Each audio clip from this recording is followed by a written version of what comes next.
This week's episode is brought to you by Adam and Eve, your go-to for intimacy toys you'll never get tired of. I browsed their site and immediately started shopping. They offer 24/7 support, 90-day returns, and always discreet packaging. To celebrate 50 years in business, Adam and Eve is offering my listeners 50% off one item, plus free shipping in the US and Canada, and free rush processing. Some restrictions apply. Visit adamandeve.com and use code PLEASEME for this amazing deal. What will you get? Welcome to Please Me, the podcast bringing you bold conversations and big clit energy. I'm Eve, your host, on a journey from trauma to sexual liberation. Join me and my guests as we dive into conversations around orgasm equality, self-love, body positivity, and essential sexual education. Let's reclaim pleasure and close the orgasm gap, one empowering conversation at a time. Last week, I interviewed Catalina Duvert, who talked about how an early experience in her childhood led to her not trusting herself, and how she was able to heal from that experience and learn to love herself again. If you suffer from depression or are a survivor of abuse, this was a powerful episode and a must listen. Did you know that podcasts rely on listener support to keep bringing you the content you love? For the best way to support the show, join me on Patreon for ad-free listening, early releases, bonus episodes, and exclusive content. See show notes for the link. Please Me is for mature audiences. Sit back, relax, and surrender to the pleasure of Please Me. As much as it's going to probably cause a ruffle on some people's feathers, it's more important than my kids. If I didn't have my marriage, I wouldn't have my kids. Hello, and welcome to Please Me, the podcast that aims to destigmatize conversations about sex and sexual health by turning the sheets into our classroom. Today, I am so excited. This is a long time coming to have Stephanie Polcyn on my show. Stephanie started her company, Sweet Disaster, in 2020, and she is a wellness coach and created a health tracker in 2022 that encompasses more than just fitness, and I love that concept. She also is a best-selling author of a book called 90-Day Reset, and she has another book called Health Confessions that I can't wait to hear all about. She helps women prioritize themselves so they can feel their best in every aspect of their lives. And she is an international speaker and has recently moved into the financial space, helping families to make their money work for them, which I need all the advice I can get on that front. And I am so happy to welcome you here. Stephanie is also an editor and producer of podcasts, and she is my editor and producer, and I just love her to death. Welcome, Stephanie, to the show. Thanks for having me, Eve. I'm very excited to be here with you today. Me too. Me too. I'm so excited to learn more about your business. I know that most of the time I'm like focused on my business, right? And how you can help me, but you have so much going on, so much to share. So I'm so excited to delve into all of that. And I recently saw a post of yours where you said something about finances and how they can be the instigator of the downhill decline of your marriage if you're not putting all your eggs in one basket and really having an approach of all for one and one for all and keeping your finances separate. And I have to say that in my experience, that was my experience. And here I am divorced after the fact. So I would love your take on finances in that aspect. Yeah, finances it's a tricky conversation. It has a lot of sometimes taboo attached to it. It's funny because before we started, I always think about how you always say that there is no shame in having sexual health conditions, right? There's no shame in that. And I feel like so many times people put shame associated to money. We have so much healing that needs to be done when it comes to money that we forget that it's still a part of what we do. It's a part of who we are. And yeah, we might have made not the greatest of financial decisions before, but that doesn't make us a bad person. And we hold so much negativity and pressure and taboo around finances. And I have learned that you can make finances sexy. They can be empowering. They can be super fun. And it doesn't have to be so yucky in my world, because I'm like, that's just like how I feel like money sometimes can be. It's sticky, it's conversational, that we don't always want to have, but especially when it comes to our relationships, it can really help us to have those conversations. And it actually can be quite an awesome thing for your relationship, but also, not going to lie, in the bedroom too. I love that concept because honestly, that's something that's all new to me. And I am really trying in 2025 to make a really big effort to financially uplift myself and my family. And this is going to be my year. I'm calling it. Okay. In my experience and in my marriage, we kept our finances separate. And really, the last straw for me was that my ex husband took a loan out without telling me. And I ended up having to pay the taxes on that because I was married to him. And I was like, this is just not working for me anymore. We are not talking about the very important things that should be holding a marriage together and building us higher and higher together, as opposed to, I just felt like the finances were tearing us apart and tearing me down when I had always really been very responsible and all of those things. Tell me how we can make finances sexy. Yeah. So it's interesting because, like you said, it is a leading cause to divorce, right? When we put that, we allow the wedge to be there. It is a wedge. Just like if I was not going to tell my husband about a job I took, or if I'm not going to tell my husband about a situation that happened, it's the same thing. We forget that not talking about it is going to put a wedge between us. And so, as much as it might make us feel a little uncomfortable to have these conversations, we have to be able to have them. And like I was told once, or I heard somebody talking on a podcast, I think it was a while ago, and it was about finances. And they said, what happens? Say you have two separate bank accounts and you go and you're going to go have a baby. How do you split that bill now? Because that child is technically 50-50. So now what do? You pay for this portion, I pay for that portion? No, you're going to go into this together. So you need to be able to have those open conversations. And something that we have done at home, and I have talked to many families about, is we've talked about it recently too, is you and I, that it's having a date night where it's talking about it, but it's coming with the proper words. It is not negating, you did this, so I'm going to do that, or any like combativeness. It's going, okay, what do we want as a united goal? What is our goal for this year? And being open with each other that, you know what? I made a silly mistake and I went and I maybe overspent at Target. I did that, right? But now we're going to go, okay, how do I look at this differently? Now let's go ahead and, instead of saying, oh, we can't do that because we don't have the money. No, you're going to turn around and I want you to say something along the lines of, let's work towards that, right? It's now taking that negativity of no out of the conversation. It's just saying, okay, let's work towards it. Let's save towards that. And it's not a bad goal, but it's not going to happen today. So let's work on making that a reality. It just has to be a later date. And it's a kinder way to have that conversation between the two of you, that I see your goal, I respect it, I understand it, but now how do we make it a reality? And it not be something that is literally going to drain the bank account tomorrow, when we know that we can plan for it, and it be something that's like empowering and exciting.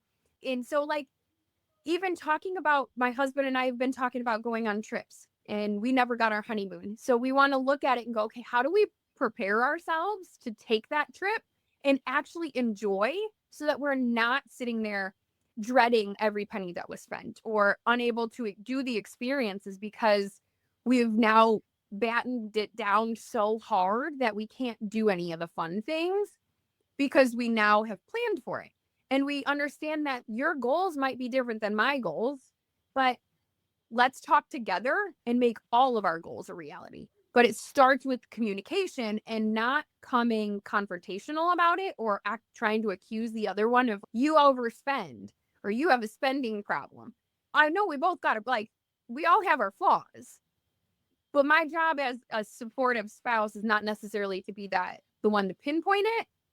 How do we come together as a united front to solve the problem or to solve that thing? Because now we can openly have conversations and know exactly what our bank looks like. Like you said, your ex took out a loan. I had a notification on my phone one day that came from the bank of that there's a $500 transaction. And I was shocked. I sat there and I was like, what is this? Somebody got our bank account. Like, I immediately went to like fraud. And I called him up. I'm like, what happened? What's going on? There's something going on. I just spent it. And I was like, on what? What? And that's what started the conversation, was that idea of, if it's a big enough purchase, anything over $100, we're talking about it, because that's a big dollar amount, especially when we've got 4 kids and we've got things and goals that we want to achieve. We need to talk over these dollar amounts when they're big, and we need to be open about it. If we're swapping spit and stories, I better be swapping more than just money. We got to talk about these things because it's a joint effort. Absolutely. And I like the concept of you creating the possibility of working together towards a goal that is both of yours. It's the family goals. It's trying to create a relationship where you're building together, you're building that wealth for yourselves, and then hopefully generational wealth as well for your family and your children, right? And so I love that concept of really being very open about everything, and everybody's dollar amount is going to be different, right? 500 may have been like, whoa, for you, but for somebody else, it might be 5,000 or whatever. But having those conversations about what your bottom line is in terms of like, when do we have a conversation about big ticket items so that we can all be on the same page and be comfortable with the way that we are moving forward with our finances. And that is so key, because I know that in my relationship and in my marriage, finances were like one of, and I'm not going to say it was the only downfall, but one of the downfalls. And really, for me, the last straw. I was like, that's it. This is not happening. I can't be with someone that's bringing me down, financially year after year. And so I love that concept of really putting all your eggs in one basket, like having a joint account.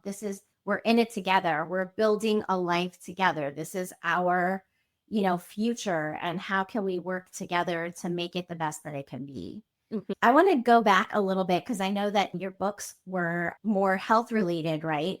And so I would love to know how your health, your nutrition, and your wellness ties into your personal sexual health. It's amazing what happens when I started to pay attention to my own health. Instead of just ignoring, oh, yeah, I don't feel the greatest after I eat this meal, but then I would not feel great after eating that meal. So then it was like, we've put the kids to bed and my husband's looking at me and I'm like, I don't feel good. I don't feel good because I've ate the wrong thing throughout the day. And I just don't want that now. Yes, I know we have quiet time and we have alone time, but I don't want it because I just wasn't feeling good. And so my book, my health confessions, actually was my way of helping me do just that. It was helping me be able to write down and go, okay, this is what I ate, but how did I feel afterwards? And it was asking the questions of not just, okay, I ate this, congratulations, probably shouldn't eat the cake later, but it was now looking at it and going, okay, how do I feel now? What is the reality of my feelings afterwards? Mentally, physically, all the things, because do I have more energy and want to be able to go run and do, or do I feel sluggish after I ate? This book helped me find out I was lactose intolerant. Okay. And I shouldn't have been eating all this dairy. And I didn't realize it until I sat down and actually wrote out what I was eating and went, okay, I didn't feel great after that meal. What was wrong with it? What was wrong with me? I felt bloated. I was sluggish. I literally could be ill later. And it was one of those things that really showed me how to ask myself more than just what did I eat, but what did I eat and how did I feel? Because that's the capacity that I think so many times within the fitness industry is missing, is we're not just saying, well, I ate this, congratulations. If I could eat salads 4 times a day, that would be great and I'd lose weight. But what would I feel like afterwards is the thing that we're not asking enough in that industry, because that is going to tell us in Decipher, like our body is always trying to tell us something. What are we craving? 100%. What do we need? It's speaking to us, but if we're not willing to listen, we have no idea. I And love that concept. Yes. and it's crazy if you're not listening when it's speaking, and it could be screaming at you. Absolutely. So that's why Health Confessions has helped me in taking care of my own health, because once I stopped feeling bloated and I stopped, because then it was a spiral thing. It would start with, I don't feel good. So then I'd look in the mirror and I would feel like my clothes are too tight and I'm bloated and I'm yucky and I'm retaining water. So it would be all these like negative things that I would be noticing in the mirror, which then didn't make me want to be with my husband, because now I'm like, I just look like a bloated fat cow. I just look like a mess. And he's like, you look gorgeous, whatever. And I was like, okay, I can't believe that. Because you just start to second guess yourself a little when you're in that state. We all do.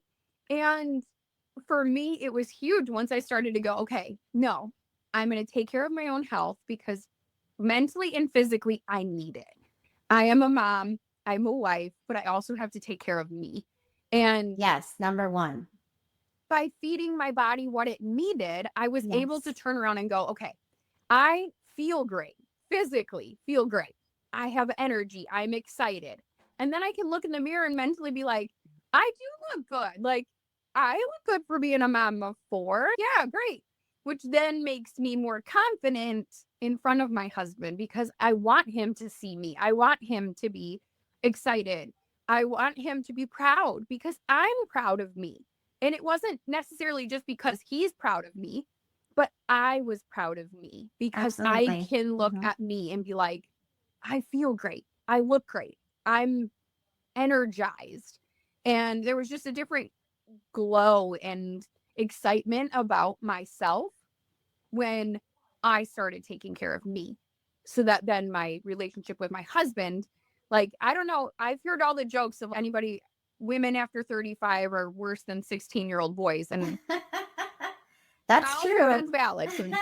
Yes, absolutely. Because you just like shed all those hangups that you have. You know what I mean? And if you are taking care of your body, you're going to have just as much energy as you did back then. You know what I mean? Mhm. You have, but feeding it well is so important. And I love that you bring up lactose intolerant. And sometimes it really takes documenting everything that you eat and figuring out what makes you feel good and what makes you feel sick. And for me, there are several things that make me feel very sick. And it took me a while to figure those things out. Eggplant. I love eggplant. I could eat it every day, but it makes me sick every time I eat it. I used to eat it all the time. I'd be like, oh, someone put dairy on it. That's why it's not making me feel good.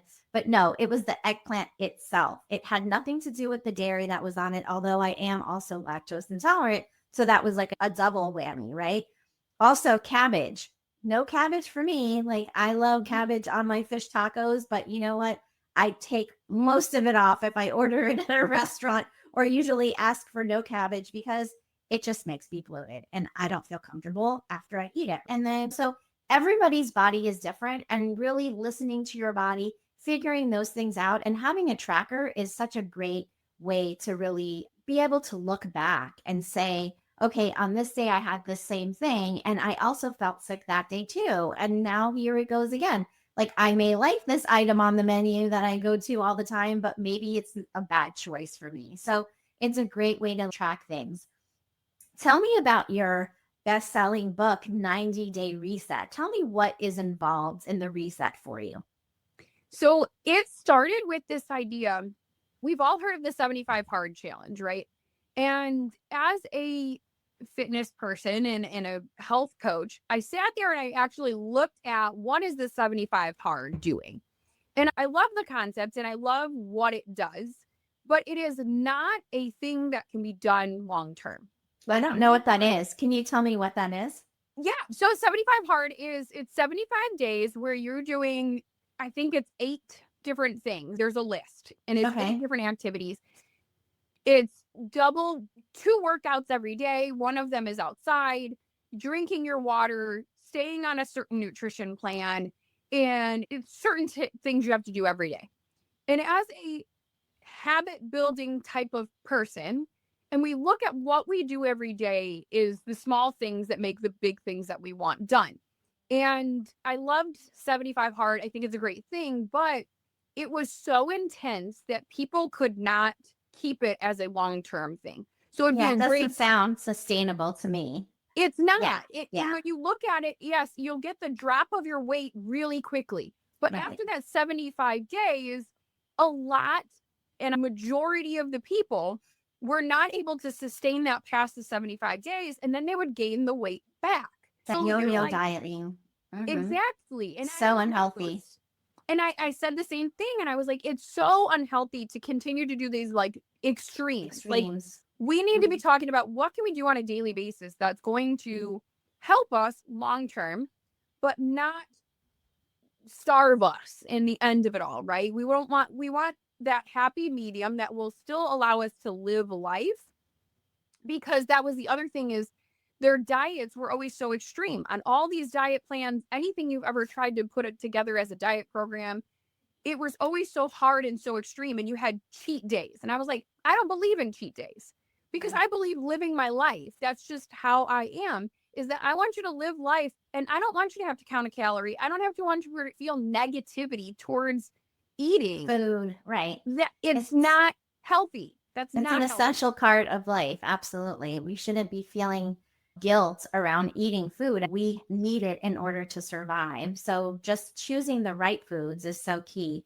And it takes 6 months to create a new habit. It's not something that just happens overnight.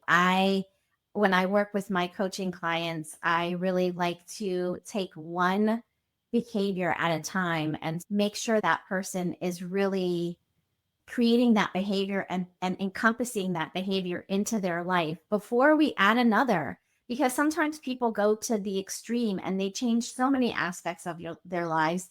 And like you said, it's just not sustainable. And what we want when we want to get healthier is to really sustain those behaviors over time. So I love that you talk about resetting things, and 90 days is a good amount of time because it's like half of that 3 months worth, right? So it's half of that. So you really are creating those behaviors, but how do you maintain those behaviors over the course of a lifetime? What sort of tips and tricks do you give in the book and to your clients? So it's really fun because, like you said, it takes 6 months to go ahead and create a full new habit. But 90 days can get us started and can get that routine. It gets it into the routine more. And you can see what is going to work well for you and what kind of might be a little bit questionable. So for me, it was the idea that it's 8 things that you do every day and one weekly thing. So there's 9 activities that you do throughout this entire thing. One of them is your weekly thing is to go on a date. And that could be dating yourself, dating a friend, dating like a romantic date, a date with your kids.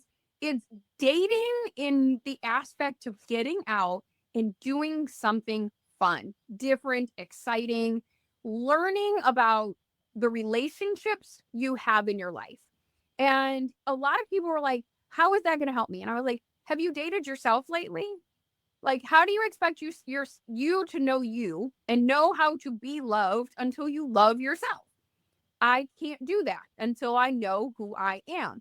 And I learned so much from dating myself, from doing different things, because I learned what I like and how to talk to me. And things like creating new habits, it's small changes over longer periods of times. So it's not trying to reconstruct everything overnight and flip your world upside down. That was what so many people were doing within the fitness industry, is like, but I'm cutting everything out and going back to nothing, and then I'll slowly add it to in. And it was like, that's unobtainable. That's not a long-term thought process. We need to do small things every day. And once you get one thing under your belt, so like in there, it's drinking half of your weight in water. Okay. So that's one of the behaviors. Yes, that's one of the things you need to do is half your weight in water. So I start teaching people, okay, put a rubber band on your water bottle, right? So like I have my cup, I would put a ponytail at the bottom and I move it up and down depending on how many I've had that day. Or we all have smartphones. There's an app for your water intake. Getting used to drinking that much water and tracking it really hard at first.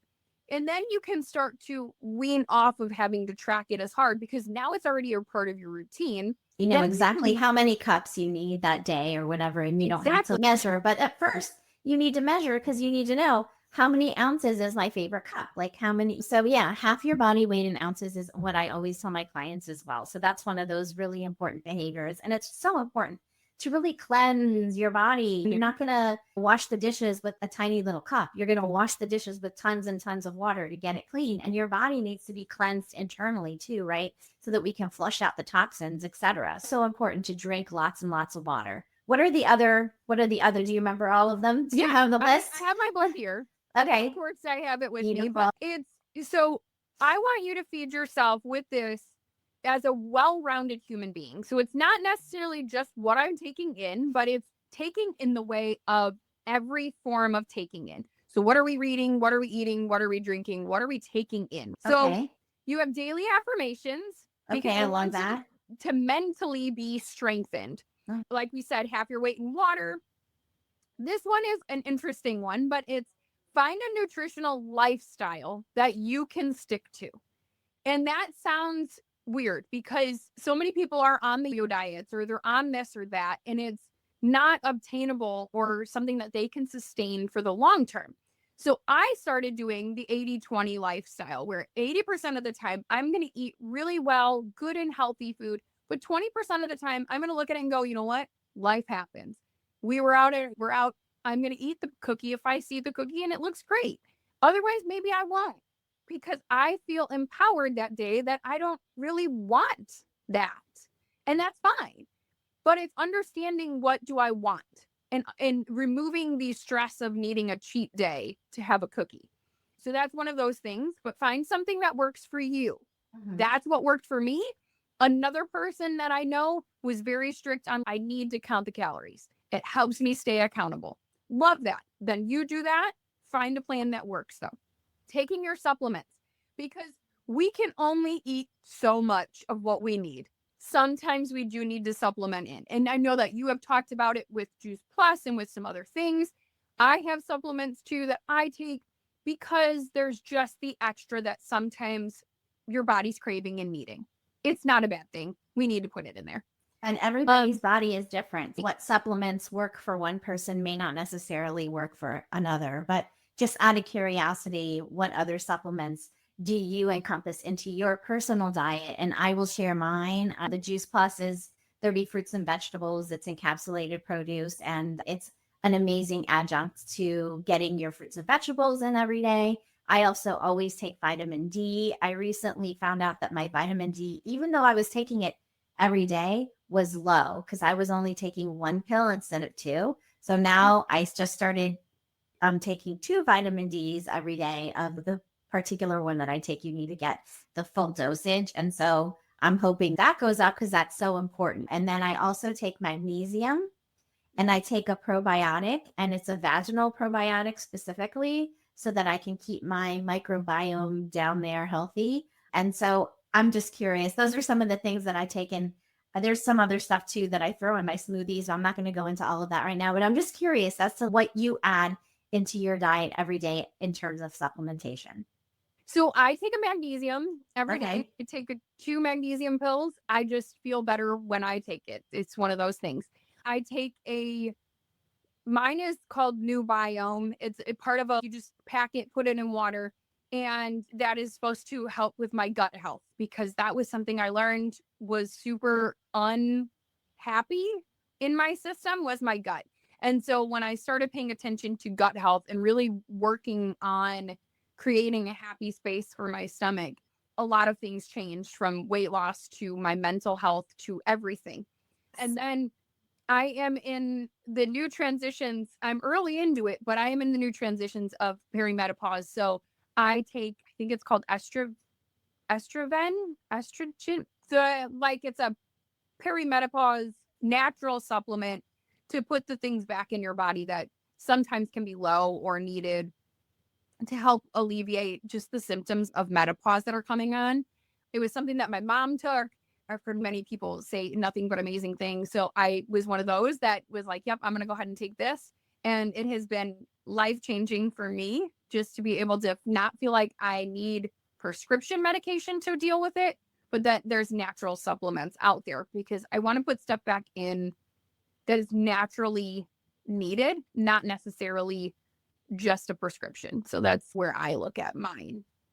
Yes. Yes. And I'm glad that you brought that up, because I also take hormones, and I actually just recently started. I was doing topical hormones, which I absolutely love. And they really helped me with decreasing my incontinence. Right. And I talked about that on the show too with parlor games. But I recently started taking hormones orally too, because I went to a hormone doctor and found out that I had 15 menopause symptoms. That is a lot. Okay. The doctor was like, usually it's about 10. You have 15. I was like, dang, that's a lot. And I was taking topical hormones already. So you imagine I was already doing a lot of things. I was doing the seed cycling, which is also really good for your hormones, and all these other things. But still, I was having all of these symptoms, right? I just recently started that just within the first week of starting. And I have to say, one of the things that I've noticed is that I have chronic hip pain, especially my right hip. I've had this pain since I was 45.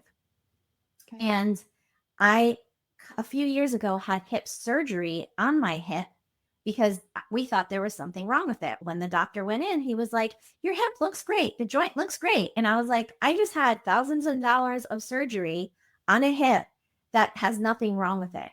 And so I was so frustrated, and I'm like, what is going on with my hip? Lo and behold, when your hormones are low, you can have joint pain. And I started having the same pain on my left hip maybe about 6 months ago. And I'm like, what is going on here? Why is my left hip hurting too?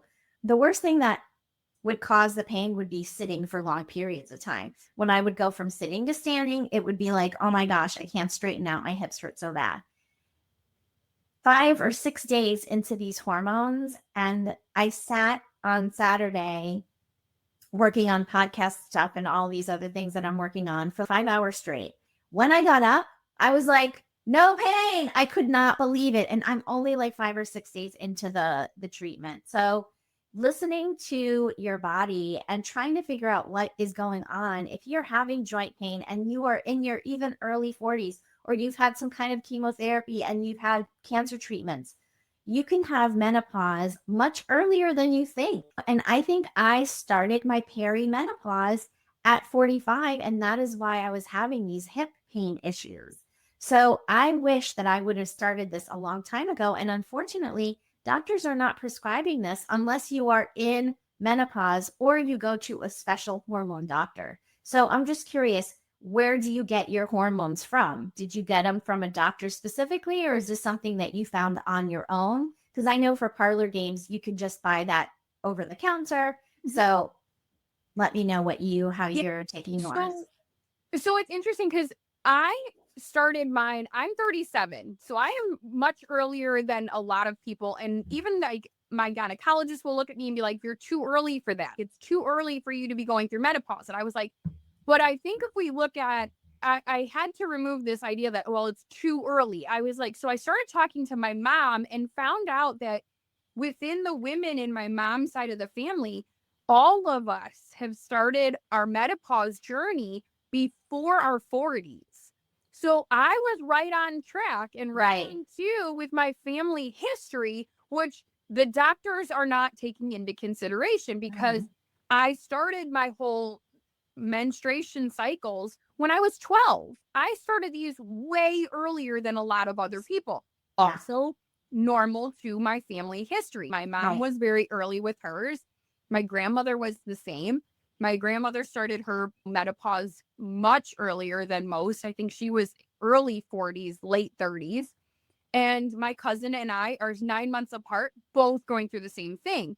So I just sat there and was like, you know what? I know what I'm going to be told is that I'm too early for this. I can't be going through this. And I was like, but I can't deny the symptoms I'm seeing. So whether you want to tell me I'm going through it or not, you want to label it or you don't, I need something, because I am experiencing way too much discomfort for being 37. And I was one of those people that I just said, it's not okay to feel this. Yes, yeah, there's some things when you're getting older that, are normal. You're going to get a little bit slower, like joints don't move as well. But if we're at our best, these things shouldn't be happening. I shouldn't live in constant pain or discomfort. I shouldn't live Absolutely. where, like, I would go to bed and I would wake up with my pajamas soaked because I would be sweating so bad through the night. And so That's a classic menopause symptom too. And yeah. So it's good that you were listening to your body and you were listening to those cues because your body was telling you, I am in perimenopause. And we just had that episode with Davida, and she was incredible. And she talked about the differences between Caucasian women, Latina women, and African American women, and how long menopause lasts. So I thought that was so interesting. Menopause can last up to 10 years in certain cultures. So learning about those things is so important because at 45, I wouldn't have thought, oh, it's not, I don't have to think about this yet for another 5 or 6 or 7 years. But no, when they say it's at 52 is menopause, yeah, that's the culmination of it. But the peri part can start many years before that. And for your family, it was in your late 30s. And for me, I know that at 45, I'm almost positive that was the beginning of my transition. And I just never got any help during that time. And so my hip pain became more and more, so much so that I thought that I needed surgery for it. I think some of that was also speaking up and talking about family history, like learning about what my mom went through and opening up the conversations to generations before us and seeing, is this a generational thing? Is this something that goes on? Is my mom battling it? Did my grand battle it? Did the generations before her battle the same thing? And are they going through that? And maybe like my mom's generation didn't really talk about that whole kind of concept. Like we didn't really talk about our periods and stuff like that at home. It was a topic that wasn't talked about. So I started bringing up the topic. Mom, talk to me about this. Is this normal? love When do you that. go through this? And I Right. started to speak up and ask the questions because that's the only way. I can ask a doctor, I can ask other people, but why not ask the people who share genes with me? Let's actually have 100%. this conversation. And my mom actually said she used this Estrovan for many years.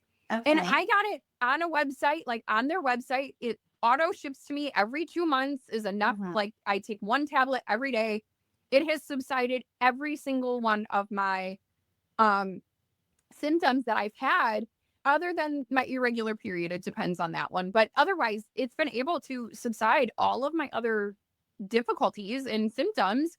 And it's auto shipped to my front door. I don't even have to think about it anymore. It just comes. I take what I need to, but I feel better taking it versus not taking it. And if I wouldn't have spoken up, I wouldn't have heard from my mom that she was even taking it because she was so discreet with her packaging and with what she was doing that I lived in the same house as her and I had no idea that she was going through this. And I personally am one of those people that I never want my girls to feel like they're standing there alone when it comes to anything within their female reproductive system or just in general in life. They see me taking my stuff. They understand why I take it. They understand that, you know what, mom's sweating her rear off because all of a sudden I forgot to take my supplement this morning. And I love that. I love that you're talking to your family, the generations above you and the generations below, because we all need to learn how to take care of ourselves. And if we are not having these conversations because they're too shameful, give me a break. It's our bodies. There's nothing shameful about our bodies. They're beautiful creations of the higher power, whichever one you believe in, but they're amazing creations. And if you believe that your body is your temple, we have the responsibility to take care of that temple. And so it's amazing that you're spreading that knowledge now to the younger generations. And that is so essential. And so I'm going to go to another question, and then we need to get into our role play. Yes. One more question for you, because I know you are a super busy entrepreneur. I want to know how you make time for intimacy in your life. It used to be very much so scheduled. Like, we know we have this afternoon with no kids. Like, it was so methodical. now it is one of those, we've got 10 minutes. I'll meet you upstairs. We have like code words. And it's one of those things that like, it's not just in the moment. It's vocalizing, I'm thinking about you, even when he's at work. It's the foreplay before the foreplay. It's thinking about things like that. And not being like, I used to be I will admit, I was very ashamed to tell my husband that I wanted him, that I found him attractive, and that I wanted him. And I was very timid about telling him that. And then I was just like, you know what? You're just going to hear it, because I mean, we're 15 years into this, sir. There's no running away now. Like, you just get me. And I started just saying it. And he was like, I love this. Like, that's hot. Yes, that's such a turn on. Men want words of affirmation too, right? It's not just us. Absolutely.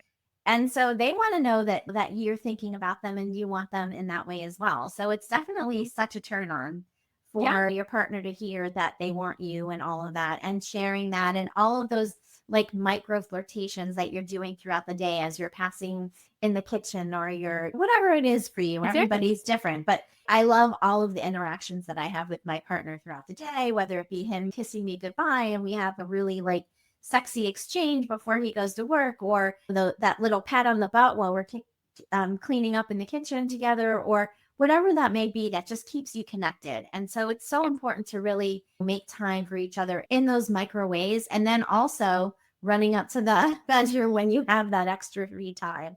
So I love that year. Go ahead. And for us, it was one of those things that it doesn't have to be perfect.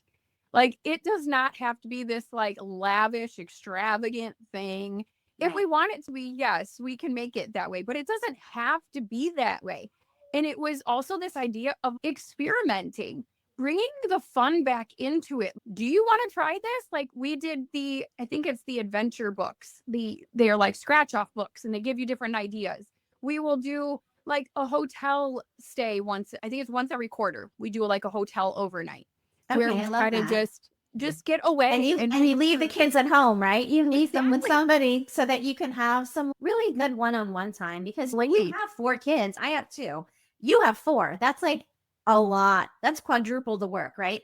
You're constantly managing so many other people's lives. Making time for your own becomes like less of a priority, but you have to prioritize it if you want that relationship to go on and on, right? I love the quarterly hotel stay. That's such a cool idea.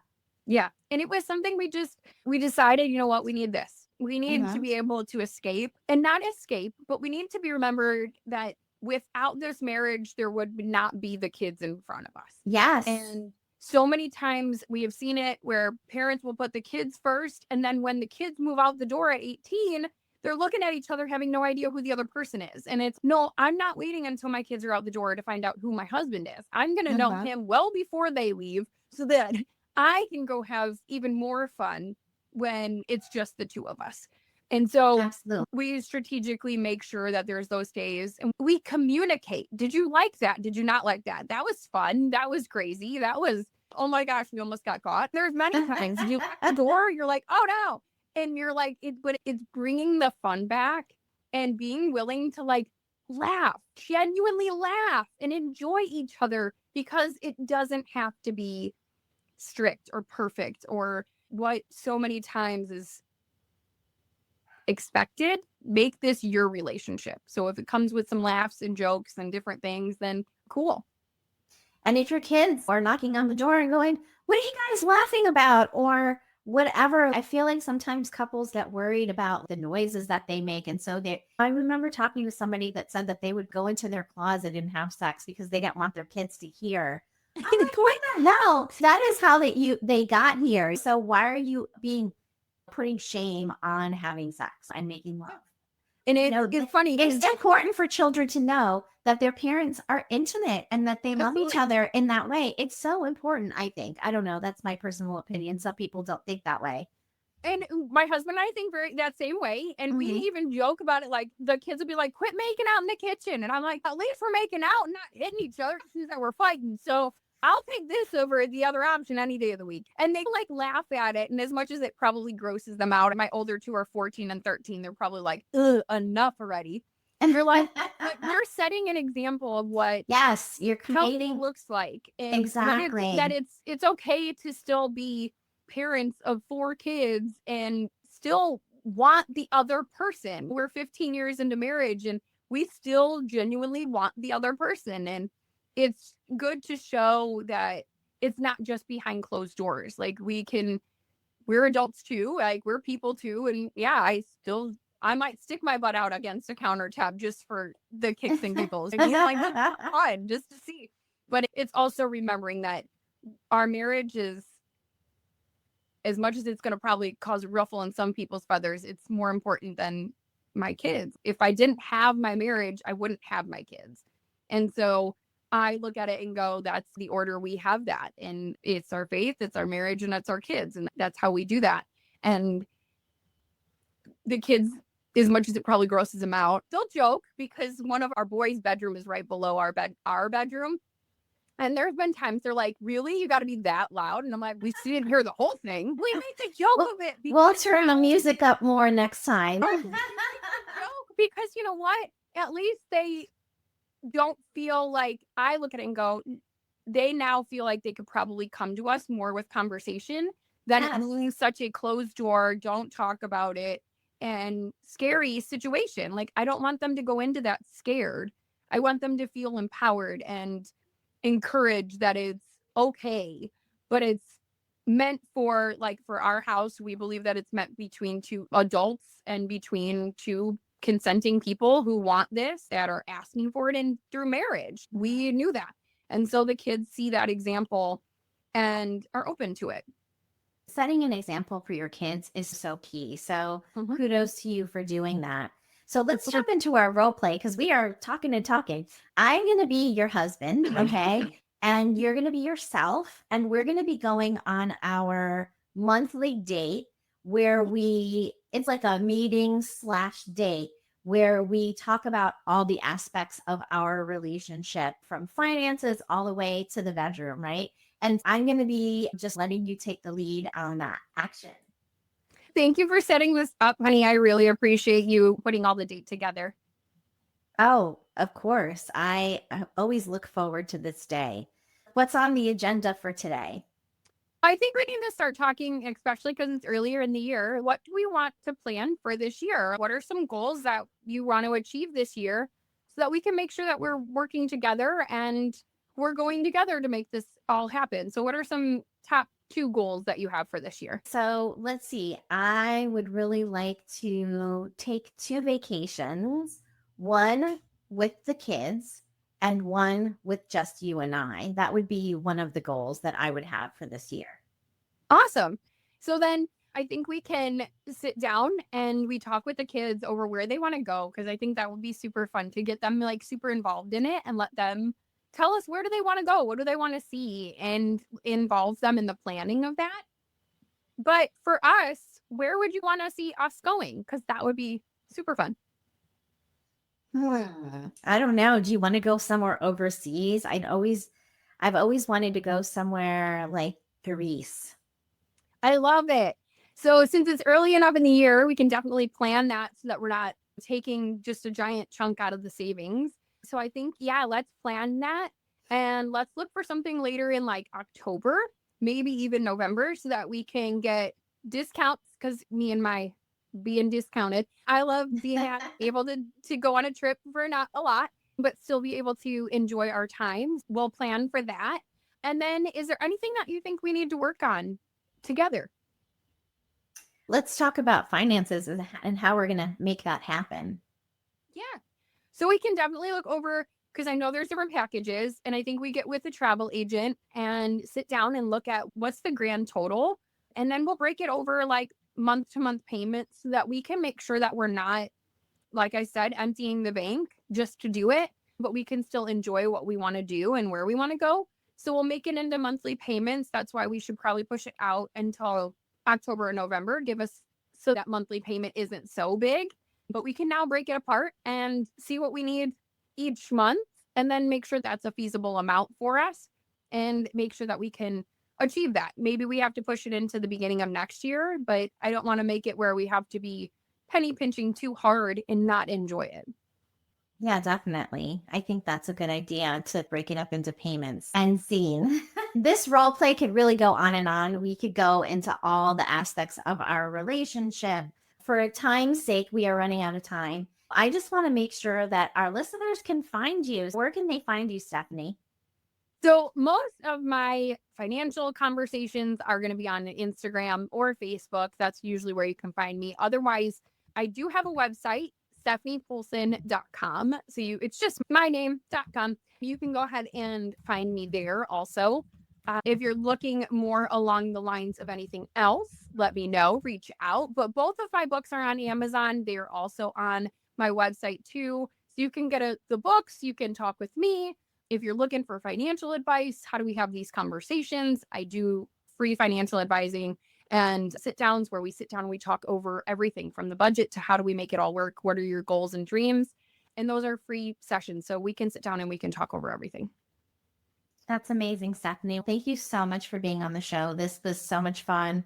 I had such a great time with you. And I want to make sure that if you're listening out there and you love this show as much as I loved recording it, that you take a copy of it and send it to a friend or someone that you think could relate.